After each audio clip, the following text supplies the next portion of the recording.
বাদ আমি আমিরুল মুমিনিন খলিফাতুল মুসলিমিন ওমর ইবনুল খাত্তাব বলিতেছি, তুমি নীলনদ যদি আল্লাহর হুকুমে প্রবাহিত হও, তাহলে আমি ওমর বলতেছি তুমি আল্লাহর হুকুমে প্রবাহিত হয়ে যাও। আর যদি তুমি আল্লাহর হুকুমে প্রবাহিত না হয়ে তোমার নিজের ইচ্ছা শক্তির উপরে প্রবাহিত হও, তাহলে আমি ওমর বলতেছি তোমাকে প্রবাহিত হওয়া লাগবে না। কইরাছি তোর গঠন চার রঙের মশলা দিয়া। আল্লাহর আসমানে আমরা একসাথে শুকরিয়া আদায় করে বলি আলহামদুলিল্লাহ। আর শুকর গুজার করি সে আল্লাহর, যিনি এই পৃথিবীতে অসংখ্য নবী আলাইহিস সালাম পাঠিয়েছিলেন। 1,24,000 নবী পৃথিবীতে এসেছে এবং 313 জন রসুল আল্লাহ পাঠিয়েছিলেন। আর আমাদের রসুলকে আল্লাহ শ্রেষ্ঠত্ব দিলেন, সর্বশ্রেষ্ঠ মর্যাদার আসনে অধিষ্ঠিত করে তিনার অনুসারী হিসেবে আল্লাহ আমাদেরকে কবুল করছেন। সেই জন্য আল্লাহর আসমানে আমরা একসাথে শুকরিয়া আদায় করে বলি আলহামদুলিল্লাহ। প্রিয় উপস্থিতি, মনোযোগের সাথে কথাগুলি শুনবে। আমরা পৃথিবী থেকে একদিন ফিরে যাব আল্লাহর কাছে। অ্যাটেনশন, আমার দিকে তাকাবে। ইন্না লিল্লাহ। কোরআন শরীফে আমাদেরকে আল্লাহ একটা দোয়া শিক্ষা দিলেন, ইন্না লিল্লাহ, নিশ্চয় আমরা আল্লাহর জন্য। একসাথে বলি কার জন্য? ওয়া ইন্না ইলাইহি রাজিউন। আমরা আবার ফিরে যাব, প্রত্যাবর্তন করব আল্লাহর কাছে।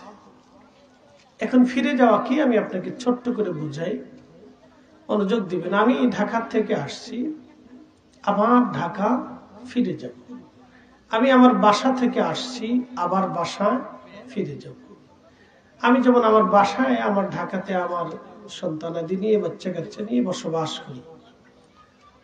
তো ওই সেই বসবাস থেকে আমি আসছি, আবার কি করব? ফিরে যাব।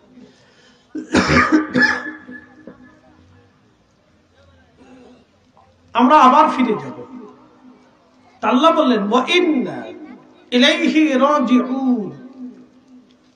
আমরা বলি আমরা আবার আল্লাহর কাছে ফিরে যাব। মনোযোগ দেন। আমাদের এই পৃথিবীতে গত হয়ে গেছে কোটি কোটি মানুষ, মারা গেছে। এই মানুষগুলি কি হলো? মাটির সাথে মিশে গেছে। আমাদের সনাতনী ভাইরা মানুষদেরকে পুড়িয়ে ফেলে, ঠিক আছে না, তাদের ধর্মের নীতি অনুযায়ী। তো পোড়ানোর পরে এই মানুষটা কি হয়ে যায়? কয়লা হয়ে যায়, অথবা ছাই হয়ে যায়, বা ভস্ম হয়ে যায়। কিন্তু সেটা তারপরও কি হয়? মাটির ভিতরে অবশিষ্টগুলি মাটিতে অথবা পানিতে কি করে? ফেলে দেয়, তাদের ধর্ম রীতিনীতি অনুযায়ী। আমরা কি করি? কবরস্থ করি। খ্রিস্টানরা কি করে? কবরস্থ করে। ইহুদিরা কি করে? কবরস্থ করে। এবং আনুষঙ্গিক অন্যান্য ধর্মের তারা অনেকেই কবরস্থ করে, অনেকেই পুড়িয়ে দেয়। তো মনোযোগ দিবেন, আমাদের বডি পোড়ায়, কিন্তু রুহ কি পোড়াইতে পারি? وَيَسْأَلُونَكَ عَنِ الرُّوحِ قُلِ الرُّوحُ مِنْ أَمْرِ رَبِّي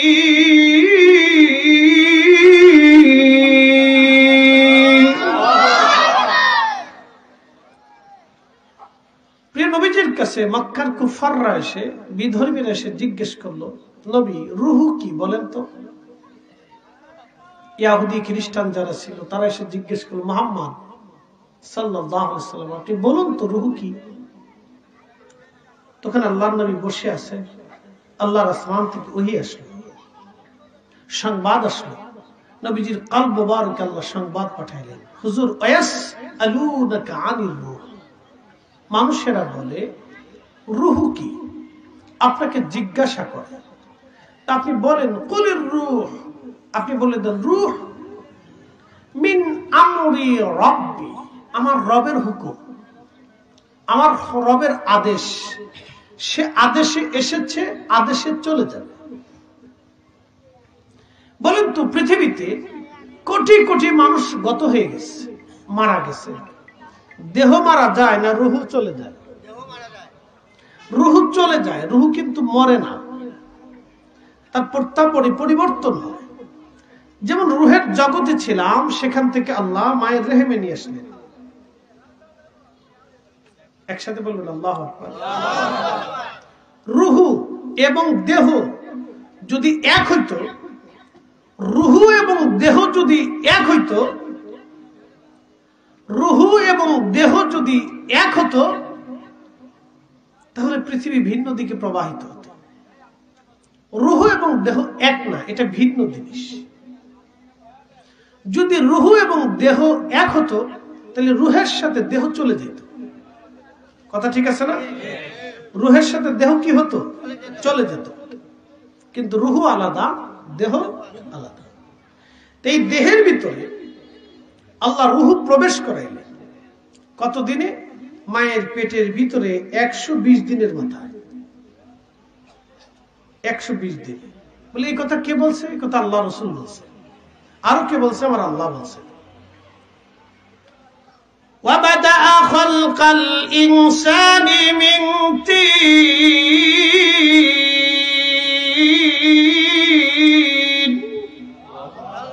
আমি মানুষ সৃষ্টি করেছি মাটি থেকে। কি থেকে? শুধু মাটি থেকে সূচনা করেছি, কিন্তু আরো 3টে পদার্থ আছে: আগুন, পানি, মাটি, বাতাস। বাতাস, আগুন শরীরের তাপমাত্রা 0 পয়েন্ট আসলে মানুষ শেষ। পানি শূন্যতা হয়ে গেলে আর বাঁচানো সম্ভব না। মাটি 4টে পদার্থ। 4 রঙের মশলা দিয়া যে কইরাছে তোর গঠন, 4 রঙের মশলা দিয়া আগুন, পানি, মাটি, বাতাস একই যোগে করিয়া প্রকাশ। ওহ দেখিলি না তুই কইরা তালাশ, কোন জায়গা সে মহাজন। 4 রঙের মশলা দিয়া যে কইরাছে তোর গঠন, 4 রঙের মশলা দিয়া।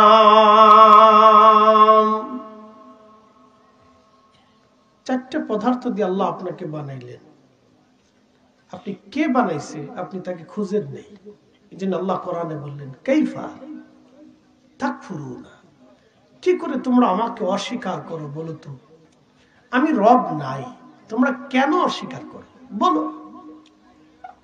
অকুনতুম আমওয়াতা, তুমি নির্জীব ছিলে, নিষ্প্রাণ ছিলে, অস্তিত্বহীন ছিলে। সৃষ্টিতে তোমার কোনো অস্তিত্ব ছিলই না। কথা তো সত্য। আমার বয়স 40, 45 বছর আগে এই পৃথিবীতে আমার কোনো অস্তিত্ব ছিল না। জোরে বলে ছিল? ছিল না। ফাআহইয়াকুম, আমি তোমাদেরকে অস্তিত্ব দিয়েছি। কে দিয়েছে? আল্লাহ। আসতে বলবেন না, একসাথে বলেন, কে দিয়েছে? আল্লাহ দিয়েছে।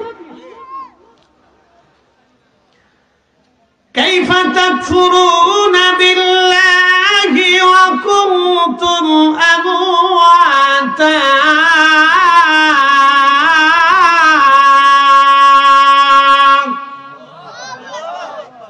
আল্লাহর কথা কত পরিষ্কার, একটু দেখেন। ফাআহইয়াকুম, তোমাকে আমি জীবন দিছি। সুম্মা ইউমিতুকুম, আবার তোমার মৃত্যু দিয়ে দেব। একসাথে বলেন আল্লাহু আকবার। কথা কত পরিষ্কার দেখছেন? কার কথা? আল্লাহর কথা। রব্বুল আলামিন বললেন, হে বান্দা, তুমি নির্জীব ছিলে, নিষ্প্রাণ ছিলে, দেহহীন ছিলে, তুমি কিছুই ছিলে না। আমি তোমাকে অস্তিত্ব দিলাম, ফাহিয়াকুম, জীবন দিলাম। আমি তোমার জীবন দিলাম। নবীজি বলেন, আমার উম্মতেরা শোনো, সুম্মা জাআলা নাসলাহু মিন সুলালাতিন মিন মাইন মাহিন। একজন পুরুষ এবং একজন নারীর শরীর থেকে নির্গত নির্যাস একটা পানি থেকে আমি তোমাদের বংশের বিস্তার করলাম আমি আল্লাহ। তোমরা আমাকে কি করে অস্বীকার করো? আমাকে তোমরা কি করে অস্বীকার করো যে আমি রব নাই?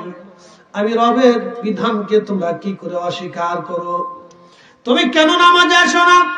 তুমি কেন রোজা মানো না? তুমি কেন হজ মানো না, যাকাত মানো না, হালাল হারাম মানো না? ও বান্দা, তুমি বলো কে তোমাকে অস্বীকার করাইলো? ইয়া আইয়ুহাল ইনসান, হে মানব জাতি, আল্লাহ বলেন হে মানুষেরা, হে মানব জাতি, মা গররাকা বিরাব্বিকাল কারীম, বলো কে তোমাকে আমি আল্লাহ থেকে জুদা করে দিল? হে মানব জাতি তুমি বলো কে তোমাকে আমি আল্লাহ থেকে জুদা করে দিল? কে তোমাকে আমি আল্লাহ থেকে জুদা করলো? বলো আল্লাযী খালাকাকা, যিনি তোমাকে সৃষ্টি করলেন, ফাসাওয়াকা, তোমাকে সুবিন্যস্ত করলেন, ফাআদালাক, এবং তোমাকে সুঠাম করলেন, শক্তিশালী করলেন। আচ্ছা বলেন তো চোখের পাওয়ারটা কে দিয়েছে? আল্লাহ। যদি চোখ নষ্ট হয়ে যায়, পৃথিবীর সব জ্ঞান আর বিজ্ঞানকে এক জায়গায় আসতে বলেন। যদি চোখ নষ্ট হয়ে যায়, পৃথিবীর সমস্ত জ্ঞান আর বিজ্ঞান এক জায়গা হলে আল্লাহর দেওয়া তৈরি করে একটা চোখের মতো চোখ কি বানাই দিতে পারবে? আর না, আর সম্ভব না। আল্লাহর দেওয়া চোখের মতো চোখ আর বানাই দিতে পারবে না। হযরত কাতাদা রাদিয়াল্লাহু আনহু কোন এক যুদ্ধে তেনার একটা চোখ বের হয়ে গেল। কি বের হয়ে গেল? শত্রুর আঘাতে, শত্রুর বর্ষার আঘাতে চোখে আঘাত লাগার কারণে একটা চোখ তেনার বের হয়ে রগের সাথে ঝুলে রইল। সেই চোখখানা হাতে করে ধরে নিয়ে আল্লাহ নবীর সামনে যা বলেন, ইয়া রাসূলুল্লাহ, আমার চোখটা বের হয়ে গেছে, চোখে যদি না দেখি যুদ্ধ করা যাবে না। নবী গো, আমার চোখ বের হয়ে গেছে। আল্লাহর নবী পবিত্র হাতখানা দিয়ে চোখের মধ্যে চোখখানা বসাই দিয়ে আল্লাহ নবী থুতু নিক্ষেপ করলেন। সাথে সাথে চোখ এত সুন্দর হয়ে গেল, এত চমৎকার চোখ হয়ে গেল, মনে হলো কখনো তার চোখে কখনো আঘাত লাগে নাই। একবার জোরে বলা যাবে আল্লাহু আকবার। সে আরো 20-30 বছর পৃথিবীতে বেঁচে ছিল। মারহাবা বলবেন। সে আরো 20-30 বছর পৃথিবীতে বেঁচে ছিল। আরো 20-30 বছর পৃথিবীতে সে বেঁচে ছিল। আরো 20-30 বছর পৃথিবীতে বেঁচে ছিল। আল্লাহর নবী তার চোখ লাগিয়ে দিলেন, চোখে থুতু নিক্ষেপ করলেন, চোখ ভালো হয়ে গেল। আরেক সাহাবীর হাত কেটে গেল। প্রিয় নবীর কাছে হাতখানা ধরে এনে বলেন, ইয়া রাসূলুল্লাহ, আমার হাত কেটে গেছে, এই হাত যদি না থেকে যুদ্ধ করবো কেমনে? আল্লাহর নবী তার হাতখানা হাতের স্থানে বসাই দিয়ে থুতু নিক্ষেপ করলেন। সাথে সাথে আমার রব, আমার আল্লাহ হাতের জোড়া লাগাই দিলেন। মনে হলো আগের চেয়ে তো হাত অনেক ভালো, শক্তিশালী। একবার জোরে বলা যাবে কি মারহাবা? কি মনে হয় বিশ্বাস হয় না আপনাদের? না, বেশি কঠিন লাগতেছে আপনাদের কাছে নাকি? তো যদি বেশি কঠিন লাগে তো শাহজালাল রহমতুল্লাহ জায়নামাজ পানির উপর বিছাই দিয়া কেমনে নামাজ পড়লো? জায়নামাজ বিছাই দিয়ে কেমনে নদী পার হলো? কি কথা কর না কেন? খাজা বাবা আজমিরি রাহিমাহুল্লাহ পুরো আনার সাগরের পানি একটা লুটার ভিতরে কিভাবে আনলো? লক্ষ লক্ষ মানুষ তো সাক্ষী। কি করে সম্ভব হলো? হযরত ওমর রাদিয়াল্লাহু আনহু ফোরাত নীল নদের কাছে একটা চিঠি পাঠাইলেন। নীল নদে তখনকার দিনে জোয়ার আসতো না, তো তখন নীল নদে মিশরের মানুষের একটা ধর্ম বিশ্বাস ছিল যে কোনো কুমারী সুন্দরী নারীকে নিয়ে নীল নদের পারে জবাই দিলে তার রক্ত নীল নদের ভিতরে গেলে সেই নীল নদে জোয়ার আসতো। এটা ছিল তাদের বিশ্বাস।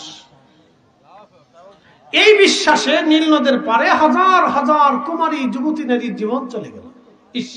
কি অমানবিক, কি অমানবিক একটা বিশ্বাস মানুষের। আহা, এই মিথ্যা ধর্ম বিশ্বাসে লক্ষ লক্ষ নারীর জীবন চলে গেল হাজার হাজার বছর। ইসলাম আসলো। আমর ইবনুল আস মিশর দখল করলেন। তো মিশর দখল করার পরে মিশরে তিনি রুলস জারি করলেন, এখন থেকে ইসলামের আইন মিশরে চলবে। তো ঠিক তাই নীল নদের জোয়ার আনার জন্য মিশরীরা ঘনঘটা করে গান বাদ্য বাজাইয়া ঢোল ডগর পিটাইয়া খুব আনন্দ উল্লাসে কুমারী মেয়েটাকে নিয়ে যাচ্ছে জবাই দিবে আজ। আচ্ছা বলেন তো মেয়েটার হালত কি? মেয়েটার মায়ের কলিজার অবস্থা কি? মেয়েটার বাবার কলিজার অবস্থা কি? মেয়েটার বোন বা ভাইয়ের কলিজার অবস্থা কি? বলুন। ইয়া রাব্বি, হাজার হাজার মানুষ আনন্দ মিছিল করে মিশরের নীল নদের পারে নিয়ে যাচ্ছে। সংবাদ আসলো সেনাপতির কাছে, সেনাপতি মিশরীদের ধর্ম বিশ্বাস অনুযায়ী তার একটা কুমারী নারীকে নীল নদে জবাই দিবে। রক্তগুলি গড়াইয়া নীল নদের ভিতরে চলার পর পড়ার পরে নীল নদে জোয়ার আসবে। আপনি তাড়াতাড়ি যান, না হলে একটা মানুষের জীবন চলে যাবে। ঠিক তখনই আমর ইবনুল আস সৈন্যবাহিনী নিয়ে দৌড়াইয়া ঘোড়া চালায় দাবড়াইয়া নীল নদের পারে চলে গেলেন। তলোয়ার বের করে বলেন, এ মিশরবাসী, মিথ্যা ধর্ম বিশ্বাসে যদি একটা কুমারী নারীর জীবন চলে যায় আজ, তাহলে আমি বললাম তোমাদের দেহ থেকে মাথা বিচ্ছিন্ন করব। সাবধান, এই মেয়েকে হত্যা করা যাবে না। এই মেয়েটাকে হত্যা করে যাবে না। এই মিশরবাসী, যদি তোমরা এই মেয়েটাকে হত্যা করো তাহলে আমার আমর ইবনুল আস তোমাদের দেহ থেকে মাথা ফেলে দেব। আল্লাহু আকবার। না না, আরো জোরে, আরো জোরে বলে। ইসলামের বিধান হচ্ছে, ইসলামের আইন হচ্ছে, আপনি কোন নিরপরাধ মানুষকে হত্যা করতে পারবেন না। মুসলমানরা সে আইন মানে স্বার্থের জন্য মারামারি, কাটাকাটি, খুন খারাপি করতেছে। আল্লাহ কোরআনে বলেন, মান কাতালা নাফসান বিগাইরি নাফসিন আও ফাসাদিন ফিল আরদি ফাকান্নামা কাতালান নাস জামিআ। হে মুসলমান, তুমি যদি একজন নিরপরাধ মানুষকে হত্যা করো, এখানে মানুষের কথা বলা হয়েছে, ধর্মের কথা বলা হয়নি। মান কাতালা নাফসা, মানুষের কথা বলা হয়েছে। সে হিন্দু, বৌদ্ধ, খ্রিস্টান, শিখ, ইহুদি, নাসারা, জৈন, মাজুসি, যে ধর্মের, নাস্তিক, মুসলমান, শুধু মানুষ, যে কোন একজন নিরপরাধ মানুষকে তুমি হত্যা করছো, তাহলে শোনো, তাম পৃথিবীর মানুষ মারলে যে অপরাধ, একজন নিরপরাধ মানুষকে মেরে ফেললে সেই অপরাধ হবে। যে মারবে সে জাহান্নামী। একসাথে বলেন কি? জোরে বলেন, আরো জোরে বলেন। অথচ খুন খারাপি প্রতিনিয়ত চলতেছে। বাংলাদেশের রিপোর্টে দেখা যায় প্রত্যেক দিনই একটা খুন হয়। এদেশের মানুষকে কেমনে বুঝাইতাম বলেন তো? সিঙ্গারে নিয়ে মারামারি হয়। কি কথা বললেন? কিতা নিয়ে মারামারি হয়? সিঙ্গারা নিয়ে মারামারি হয়। বিয়ে বাড়িতে মারামারি হয়। বলে বিয়ে বাড়িতে কি নিয়ে মারামারি হয়? বলে আত্মীয় আসছে, খাবার একটু কম পড়লে ঝগড়া শুরু, ঝগড়া থেকে পিটাপিটি শুরু, বিয়ে পর্যন্ত ভেঙে যায়। কথা ঠিক আছে না? আচ্ছা, খাবার নিয়ে মারামারি করে কিসে বলেন তো? কুকুরে। জোরে বলেন, জোরে জোরে। তাহলে আমরা এখনো পর্যন্ত কুকুরের এই চরিত্র ছাড়তে পারিনি, তো মানুষ হইলাম কেন? কথা খারাপ বেশি ভাই? আপনি মুসলমান তো আরো ঊর্ধ্বের জিনিস। মুসলমানের কোলে সব ধর্মের মানুষ এতটা নিরাপদ যেমন মায়ের কোলে সন্তান নিরাপদ। এটা মনে রাখবেন। এই হলো মুসলমানের নীতি। মুসলমানের বাড়িতে, মুসলমানের ঘরে, মুসলমানের কাছে সমস্ত মানব জাতি এরকম নিরাপদ থাকবে যেরকম করে একজন মায়ের কোলে সন্তান নিরাপদ থাকে। এটা হলো মুসলমান। এটা কি? জোরে বলেন, এটা কি? এটা মুসলমান। একে মুসলমান বলে। ইনি মুসলমান। প্রিয় উপস্থিতি, মনোযোগ দিবেন।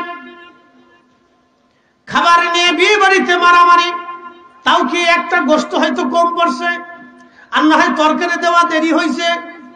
কি কথা ঠিক আছে না? এটা নিয়ে মারামারি, বাপরে বাপ, পিঠে পিঠে মারামারি, কত মারামারি যে বিয়ে বাড়িতে হয় তার হিসাব নেই। কত বিয়ে ভেঙে গেল, কত সংসার নষ্ট হলো, কত মেয়ের জীবন নষ্ট হলো, কত ছেলের জীবন নষ্ট হয়ে গেল, কত আত্মীয়তা বিচ্ছিন্ন হলো শুধু খাবার নিয়ে মারামারি। তর্ক বিতর্ক করে মারামারি হয়। মারামারি কিন্তু বড় কাজে মারামারি লাগে না, ছোট কাজ নিয়ে মারামারি শুরু হয়। আমার ফরিদপুরে দেখলাম সিঙ্গারা নিয়ে মারামারি শুরু হলো। সিঙ্গারার দাম কত? 10 টাকা নয় 5 টাকা। 10 টাকা সিঙ্গারা নিয়ে যখন মারামারি হলো, দুইজনের মারামারি হয়। এই মারামারিতে সারা শহরে মারামারি চললো। যে যারে পিড়া পারে হে আরে পিড়ায়, কি এর লাগে মারে কেউ জানে না। কি কথা ঠিক আছে না? কি জন্য মার কেউ জানে না, কিন্তু মারতেছে।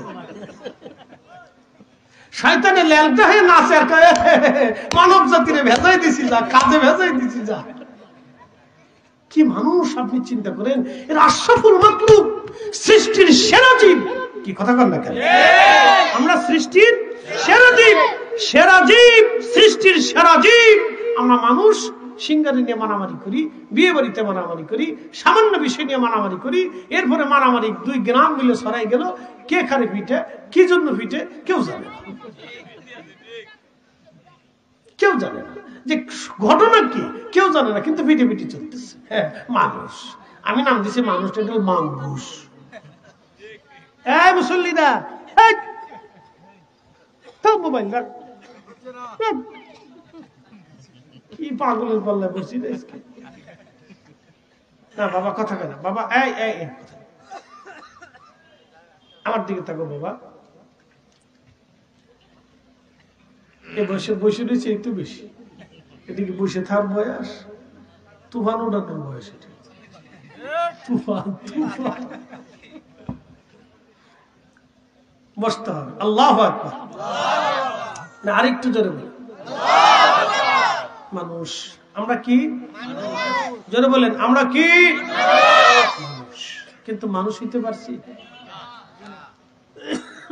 কুত্তার মধ্যে 3টে গুণ আছে, কুকুরের মধ্যে কয়টা গুণ আছে? 3টা। 1 নাম্বার কুকুর খায় কম, 2 নাম্বার কুকুর ঘুমায় কম, 3 নাম্বার কুকুর প্রভু ভক্ত। 1 নাম্বার খায় কম, 2 নাম্বার ঘুমায় কম, 3 নাম্বার কুকুর প্রভু ভক্ত। কুকুরকে খাবার দেন, বানা দেন, খাবার আপনি দিয়েছেন কি উচ্ছিষ্ট পচা গলা, বেশি দামি খাবার দেন নাই। এই খাবার খায় ঠান্ডার মধ্যে কুকুর আপনার বাড়ির উঠানে কাঁপে আর পাহারা দেয়। এই কুকুর আপনার ঘর পাহারা দেয়, কিন্তু বেঈমানি করে না, জানে আমার মালিক আমাকে পচা গলা যায় দিক। কুকুর বেঈমানি করে না, কুকুর আপনার বাড়ি পাহারা দেয়।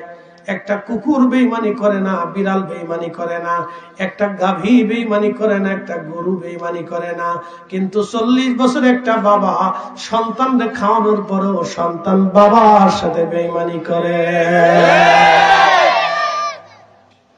এখন বলেন মুসলমান তো পরে হিসাব, মুসলমান জোরে বলেন, মুসলমান পরে। মুসলমান অনেক ঊর্ধ্বের জিনিস। ইয়া রাব্বি, মুসলমান অনেক ঊর্ধ্বের। মুসলমান দেখতে হলে শাহজালাল রহমতুল্লাহকে দেখতে হবে। কথা ঠিক আছে না? মুসলমান দেখতে হলে ফুলতলিকে দেখতে হবে। ঠিক কথা ঠিক আছে না? মুসলিম দেখতে গেলে আমরা বীর মুর্শিদকে দেখতে হবে। মুসলিম দেখতে হলে আউলিয়া কিরামকে দেখতে হবে। তারা মুসলমান। কথা বল না কেন?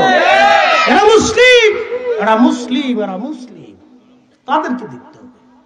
আমরা হয়েছি নাম কাওয়াস্তে, আব্দুল করিম, আব্দুর রহিম, আব্দুল জব্বার, এটা শুরুতে শুরুতে। খুবই মনোযোগ দিয়ে শুনবেন, ভালো করে বুঝবেন।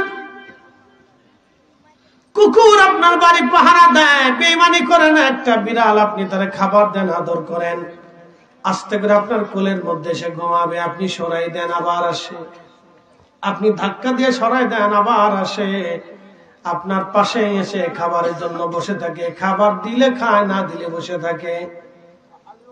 আপনার ঘর পাহারা দেয়, ইঁদুর ঢুকতে দেয় না, তেলাপোকা ঢুকতে দেয় না। আপনার বিড়াল আপনার সাথে বেঈমানি করে না, কিন্তু বন্ধু খাওয়াইছেন, বন্ধু বেঈমানি করে। বন্ধু আমার, খুব মনোযোগ দিয়ে কথা শুনবেন। আমাদেরকে মানুষ হতে হবে, যে তোমরা আশরাফুল মাখলুকাত, মানুষ মানুষ মানুষ। আল্লাহ আমাদেরকে সর্বশ্রেষ্ঠ জাতি বানিয়েছে, শ্রেষ্ঠত্ব আল্লাহ আমাদেরকে দিয়েছে। ভাই আমার, মনোযোগ দিয়ে কথাগুলি শুনবেন। আহা এই মানুষ আমরা মানুষ হতে পারলাম না, এই মানুষ আমরা মানুষ হতে পারলাম না। আল্লাহ হযরত আলী রাদিয়াল্লাহু আনহু ইন্তেকাল করলেন, ওনাকে একজন ছুরির আঘাত করলো। কোন হিন্দু মারে নাই, বৌদ্ধ মারে নাই, খ্রিস্টান মারে নাই, ইহুদি মারে নাই, মারল এক মুসলমান। তাও তার নাম আব্দুর রহমান মুলজিম খারিজি। সারা জীবন মনে রাখবেন, আল্লাহু আকবার, জঙ্গিবাদ, উগ্রবাদ এটা মুসলমানের কোন ধর্ম না। হযরত আলীকে যে হত্যা করলো সে খারিজি, সে উগ্রবাদ ছিল, জঙ্গিবাদ ছিল। হযরত আলীকে যে হত্যা করলো তার নাম আব্দুর রহমান মুলজিম খারিজি। নামাজ পড়া অবস্থায় হযরত আলীকে শহীদ করা হলো, নামাজ পড়া অবস্থায় ছুরির আঘাত করলো। তার মানে বোঝা গেল মুসলমান মুসলমানের কাছে নিরাপদ না, তার মানে সে মুসলমান হতে পারে নাই। কথা বল না কেন? আজকে আপনাদেরকে একটা মাসালা শুনাই যে, এই যে আমাদের দেশে গ্রামে গ্রামে ঝগড়া হয় না, এলাকায় এলাকায় ঝগড়া হয় না, দলে দলে ঝগড়া হয় না, বিভিন্ন জায়গায় মারপিট হয় না, মারপিটে মানুষ মারা যায় না, যে মারে সে জাহান্নামী, যে মরে সেও জাহান্নামী। আসাবা বলে, কারণ কি? হ্যাঁ, যে মারে সেও জাহান্নামী, যে মরে সেও জাহান্নামী, কারণ দুটোই কাইজে করতে যায় মরছে, দুটোই ফিটিফিটি করতে যায় মরছে। কথা বল না কেন? দুটোই জাহান্নামী। আমরা তো মন লেখালি করে শহীদ হয়ে গেছি। শহীদ কি একবারে বাপ দাদার উদ্ধারী সম্পত্তি নাকি? এটাকে বলে আরবিতে বলে আসাবা। আল্লাহ নবী বললেন, তোমরা যারা সাম্প্রদায়িক দাঙ্গা সৃষ্টি করো তোমরা জাহান্নামী। এই জন্য অন্যায় ভাবে কারো সম্পদ লুট করা যাবে না, কাউকে হত্যা করা যাবে না, কারো মাল লুট করা যাবে না। আল্লাহ রসুল সারা জীবনে বহু যুদ্ধ কাফেররা রসুলের সাথে করেছে। নবী কারো বাড়ি ভাঙে নাই, নবী কারো ঘর পুড়িয়ে দেয় নাই, আল্লাহ নবী কোনো গবাদি পশু ছিনিয়ে আনে নাই, নবীজি কোনো মহিলার গায়ে হাত দেয় নাই, কোনো বাচ্চাকে আঘাত করে নাই, কোনো বৃদ্ধকে নবী আঘাত করে নাই। আল্লাহু আকবার। না না হয় না, আরো জোরে বলেন আল্লাহু আকবার, জোরে বলেন আল্লাহু আকবার। আল্লাহর নবী বদরের যুদ্ধে 70 জন কাফেরকে নবী অ্যারেস্ট করে নিয়ে গেলেন। কতজন? যারা বলে পৃথিবীতে বন্দীদের সাথে, যুদ্ধবন্দীর সাথে এরকম আচরণ পৃথিবীতে কেউ করে নাই। 70 জন কাফেরকে নবী ধরে নিয়ে গেলেন। 70 জন কাফেরকে ধরে নেওয়ার পরে ওই কাফেরদের ভিতরে নবীজির একজন চাচাও ছিল, তার নাম আব্বাস রাদিয়াল্লাহু আনহু। চাচা, আপন চাচা। রাত্রিবেলা তাদের হাত বেঁধে, তখন তার এরকম জেলখানা ছিল না, ছিল তো সবার হাত পা বাঁধে খুঁটির সাথে বেঁধে রাখছে যাতে পলাই না যায়। তো সবার হাত বেঁধে রাখছে। হযরত আব্বাস রাদিয়াল্লাহু আনহুর হাত, উনি একটু মোটা সোটা ছিলেন, ভারী মানুষ থাকার কারণে ওনার কষ্ট হচ্ছিল, উনি কষ্টে উনি কেঁদে ফেললেন। নবীজি ঘরের মধ্যে ছিলেন, অবস্থা আল্লাহর নবীজি, আল্লাহর হাবিব এই কান্নার আওয়াজ শোনার পরে বুঝতে পারছে তার চাচা কাঁদতেছে। আল্লাহর নবী সহ্য করতে পারলেন না, ছটফট করে বের হয়ে এসে বললেন, সাহাবীরা তোমরা আমার চাচার হাত বাঁধন খুলে দাও। নবীজি সাহাবীরা চাচার হাত খুলে দেওয়ার পরে আল্লাহর নবী বললেন, আমি তো আমার চাচার হাত খুলে দিলাম, বাকিদের তো কষ্ট হচ্ছে, তাহলে বাকিদেরও হাত তোমরা খুলে দাও। আল্লাহু আকবার। আপনি ইনসাফ দেখেন, চাচার হাত খুলে দিছে। চাচার হাত খোলার পরে আল্লাহ রাসূল বললেন, আমার চাচারও যেমন কষ্ট হচ্ছে বাকিদেরও তো কষ্ট হইতেছে, তোমরা বাকিদেরও বাঁধন খুলে দাও, সবার জন্য কাপড় এনে দাও, তার জন্য কাপড় পরে, সবার জন্য খাবার এনে দাও, তার জন্য খাইতে পারে। পৃথিবীতে যুদ্ধবন্দীর সাথে এইরকম আচরণ কেউ করে নাই। দেখছেন ইসরায়েলিরা ফিলিস্তিনিদেরকে ধরে নিয়ে মারতে মারতে মারতে মারতে তাদের জীবন শেষ করে, আর ফিলিস্তিনিরা যখন ইসরায়েলিদেরকে ধরে নিয়ে গেল গায়ে একটা ফুলের টুকাও দেয় নাই। এটা ইসলাম। একসাথে বলবেন আল্লাহু আকবার। এটার নাম কি? এটা হামাসরা দেখাইছে যে মুসলমান কি জিনিসটা, হামাসরা দেখাইছে। সুন্দরী 4টে নারী ধরে নিয়ে যাওয়ার পরও যে অক্ষত ফিরে যায় পৃথিবীর ইতিহাসে নাই। তাও নারী যোদ্ধা, এমনি নারী না, যোদ্ধা নারী ধরে নেওয়ার পরেও যে অক্ষত ফেরত পায় 3 মাস পরে, এটা হলো, এটার নাম ইসলাম। এটার নাম ইসলাম। হামাস দেখিয়ে দিয়েছে যে ইসলামের আদর্শ কি জিনিস। এত কঠিন যুদ্ধ হওয়ার পরেও, তাদের হাজার হাজার বাড়িঘর ধ্বংস করে দেওয়ার পরেও, তাদের ৭৫,০০০ মানুষ হত্যা করার পরেও, তাদের বাচ্চা কাচ্চা মেরে ফেলে দেওয়ার পরেও তাদের যুদ্ধবন্দীদেরকে তারা ফেরত দেয় অক্ষত। এরা মুসলমান দেখিয়ে দিয়েছে মুসলমান কাকে বলে।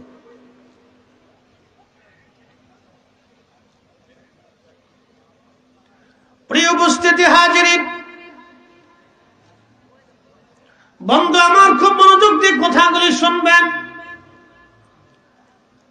হযরত আলী রাদিয়াল্লাহু আনহু, হযরত আলী কাররামাল্লাহু আজকে যখন শহীদ করা হলো, 3 দিন তিনি আহত অবস্থায় ছিলেন, রক্তক্ষরণ হচ্ছিল।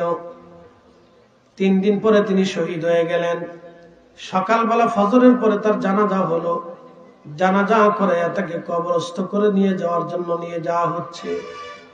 ঠিক এমন সময় নিয়ে যাওয়ার সময় এক অন্ধ খ্রিস্টান মেয়ে মসজিদের পাশে দাঁড়ায় দাঁড়ায় কাঁদে আর বলে, ও মুসলমানরা, বলো আমার খলিফা কি দুনিয়াতে বেঁচে আছে না মারা গেছে?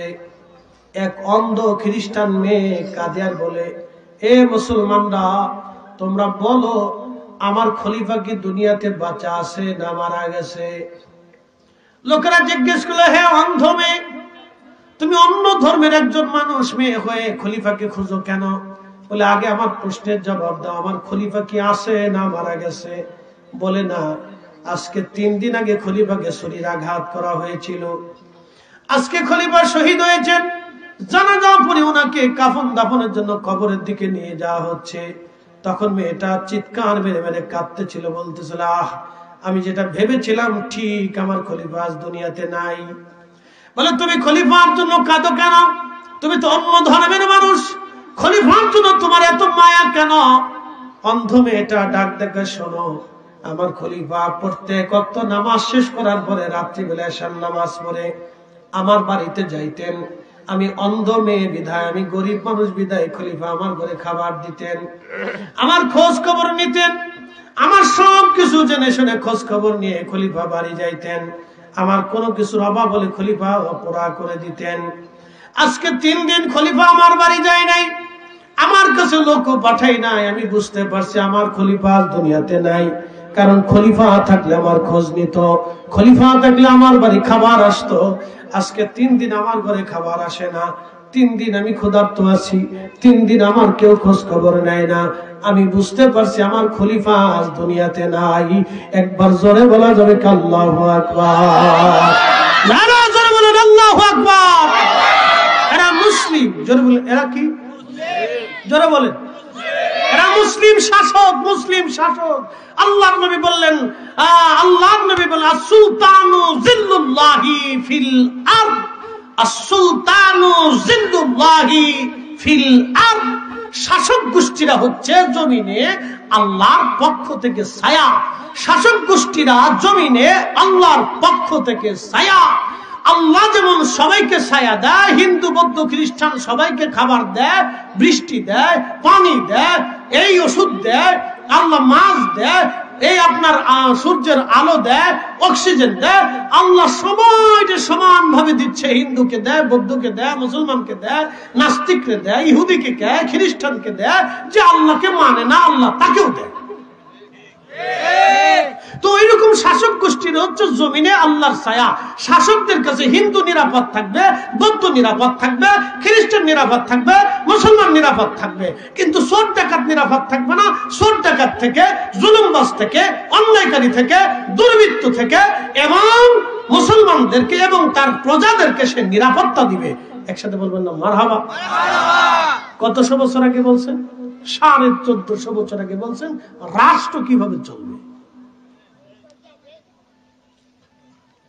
এই নীতিতে আমরা আসি নাই দেখি তো 2 দিন পর পর পিটি লাগে, বিরাট বড় পিটি শেষ হবে না তো। কবে পিটি যাবে আমরা জানি না, আল্লাহ ভালো জানে। প্রিয় উপস্থিতি আমার, খুব ভালো মনোযোগ দিয়ে শুনিয়া যান। হযরত আলী রাদিয়াল্লাহু আনহুর জীবনের একটা ছোট্ট ঘটনা আমি আপনাদেরকে শোনাইলাম। হযরত আলীকে, যিনি নবীজির জামাতা হাসান হুসাইনের বাবা, হযরত ফাতিমাতুজ জাহরা রাদিয়াল্লাহু আনহার স্বামী। হযরত আলী দুনিয়া থেকে জান্নাতের সার্টিফিকেট পেয়েছিলেন, তারপরেও খলিফা হিসেবে তার প্রজা অন্য ধর্মের হলো প্রত্যেক রাত্রিবেলা খোঁজ নিয়ে তারপরে যাইতেন, অথবা উনি যদি না থাকতেন তাহলে ওনার ডাকের দায়িত্ব দিয়ে যাইতেন, তার কাছে তার দায়িত্ব বর্তায় দিয়ে যাইতেন। একসাথে বলবেন না মারহাবা? তেলের গাড়ি তেলে চলে,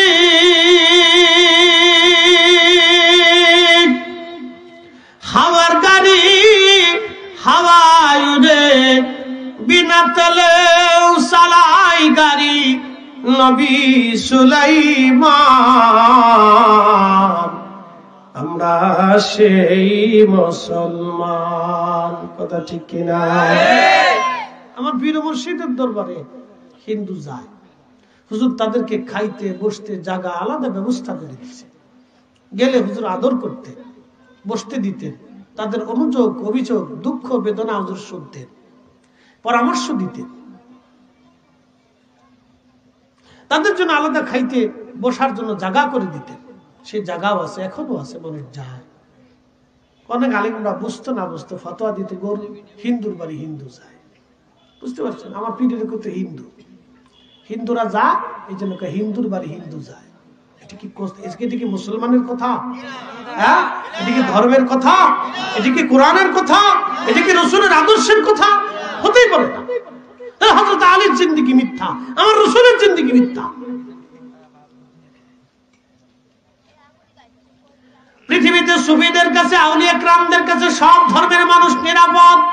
কথা বল না কেন? সুফিদের কাছে, আউলিয়া কেরামগণের কাছে পৃথিবীতে সব ধর্মের মানুষ নিরাপদ ছিল। কোন ধর্মের মানুষ কষ্ট পায় না। সুফিরা এইভাবে পৃথিবীতে ইসলাম প্রতিষ্ঠিত করেছেন, মানুষের মাঝে কালেমার দাওয়াত প্রচার করে গেছেন, মানুষের মাঝে দিন জীবন ব্যবস্থা দিয়ে গেছেন। আল্লাহ আমাদেরকে আউলিয়া কেরামের পথে কবুল করুন। সকলে জোরে বলেন আমিন। আল্লাহুম্মা সাল্লি আলা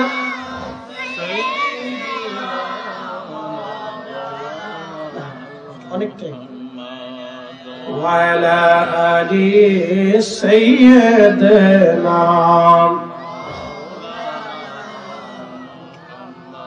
তুমি আল্লাহর প্যারা হাবিব,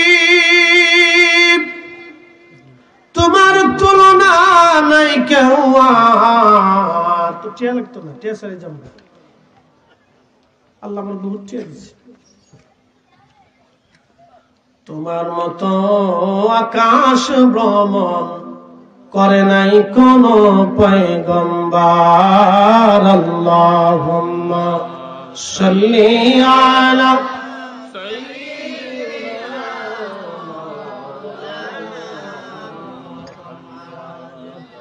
ওয়া আলা আলি সাইয়্যিদিনা।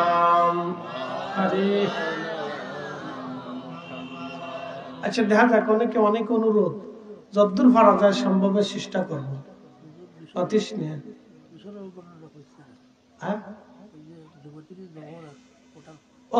এটা আসে যাচ্ছে ইনশাআল্লাহ। একসাথে বলি তো আল্লাহু আকবার। মালা কথা মনে করাই দিছে, ভুলে গেছি। মাশাআল্লাহ, সিলেটি মাত কিছু কিছু থোড়া থোড়া মারতে পারে, চলে না। সিলেটি মাত খুব মজার মাত, জিগির করতে হবে, করতে হবে। ওই তো নি, ওই তো নি। আচ্ছা, ওই তো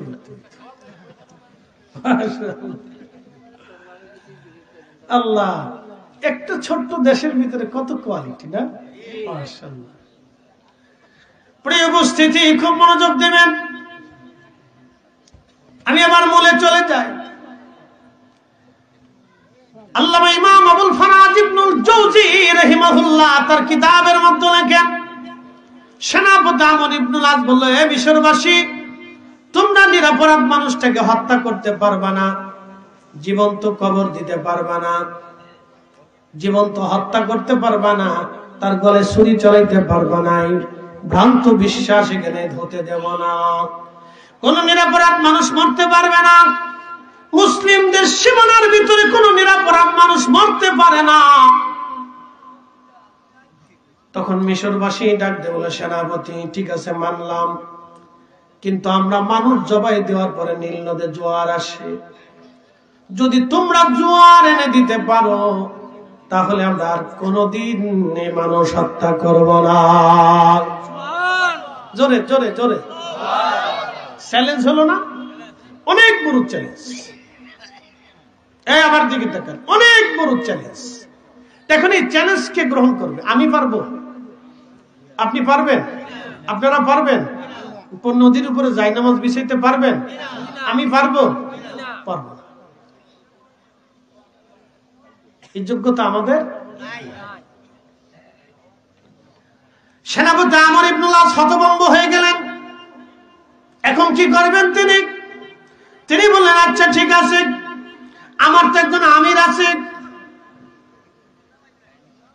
মুসলমানের রাষ্ট্রপ্রধান আছে, আমি রাষ্ট্রপ্রধানের কাছে চিঠি পাঠাবো, তিনি যে সমাধান দেয় সে সমাধান আসার পরে তোমাদেরকে সমাধান দেব, কিন্তু তার আগে তোমরা মেয়ে হত্যা করতে পারবা না, কুমারী নারী জবাই দিতে পারবা না। মিশরবাসী রাজি হয়ে গেল। মিশরবাসী রাজি হয়ে যাওয়ার পরে হযরত সেনাপতি আমর ইবনুল আস চিঠি লিখলেন হযরত ওমর রাদিয়াল্লাহু আনহুর কাছে, ইয়া আমিরুল মুমিনিন, খলিফাতুল মুসলিমিন, মিশরের প্রথা অনুযায়ী, ধর্ম বিশ্বাস অনুযায়ী তারা একটা কুমারী নারীকে হত্যা করে, এই কুমারী নারী রক্তগুলি গড়ায় গড়ায় গড়ায় গড়ায় গড়ায়া গড়ায়া পানির মধ্যে যায় পড়ে, পানির মধ্যে যায় পড়ার পরে নীল নদের মধ্যে জোয়ার আসে। আমিরুল মুমিনিন, এখন আমি তাদেরকে বাধা দিলাম, তারা এই মেয়েটাকে হত্যা করতে পারবে না, আমি নিষেধাজ্ঞা দিলাম, কিন্তু তাদের দাবি হলো যদি নীল নদের জোয়ার আসে তাহলে আর কোনোদিন তারা নারী হত্যা করবে না। এখন আমি কি করব? আপনার বাকি চিঠির অপেক্ষায় আছি।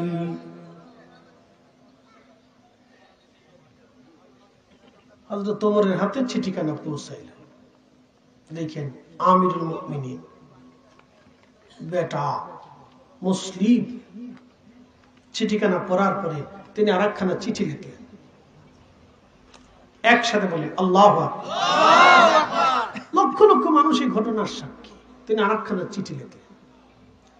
চিঠির মধ্যে লিখলেন, হে নীলনদ, হে নীলনদ, আমি আমিরুল মুমিনিন খলিফাতুল মুসলিমিন ওমর ইবনুল খাত্তাব বলিতেছি, তুমি নীলনদ যদি আল্লাহর হুকুমে প্রবাহিত হও তাহলে আমি ওমর বলতেছি তুমি আল্লাহর হুকুমে প্রবাহিত হয়ে যাও, আর যদি তুমি আল্লাহর হুকুমে প্রবাহিত না হয়ে তোমার নিজের ইচ্ছা শক্তির উপরে প্রবাহিত হও তাহলে আমি ওমর বলতেছি তোমাকে প্রবাহিত হওয়া লাগবে না।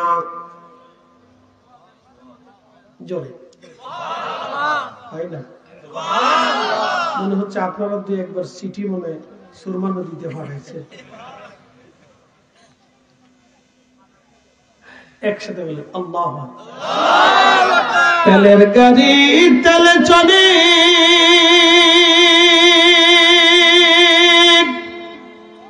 হাওয়ার গাড়ি হাওয়ায় উড়ে, বিনা তেলে চালাই গাড়ি নবী সুলাইমান। আমরা সেই মুসলমান, সেই মুসলিম, কিন্তু আমাদের শক্তি হারাই বলছি। কথা ঠিক আছে না? খালি বেজাল আর বেজাল, ফরমালিন চার বলছি। হযরত ওমর রাদিয়াল্লাহু আনহু চিঠিখানা লিখলেন। চিঠিখানা লেখার পরে এই চিঠিখানা বার্তাবাহকের হাতে দিয়ে বলেন, বার্তাবাহক চিঠিখানা নিয়ে সেনাপতি আমর ইবনুল আসের হাতে দিয়ে বলবেন, খলিফার হুকুম হলো চিঠিখানা নিয়ে নীল নদের মধ্যে ছেড়ে দেওয়া, বাকি চিন্তা কারো করা লাগবে না। আল্লাহু আকবার, আল্লাহু আকবার, ওয়ালিল্লাহিল হামদু, বিসমিল্লাহির রাহমানির রাহিম।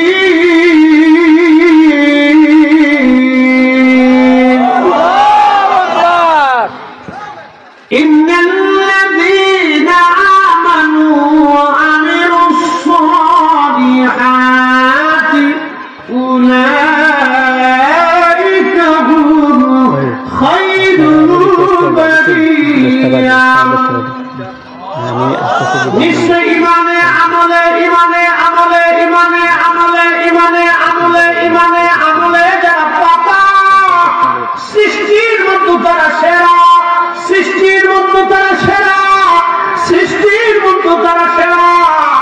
আল্লাহ ডক্টর ইকবাল রাহিমাহুল্লাহ লিখলেন, কে আফাতুনে মুহাম্মদ সে তু হাম रहे ये जान चीज ही किया लौह पागल थे रहे के अब तूने मोहम्मद से तू हम थे रहे ये जान चीज ही किया लौह पागल थे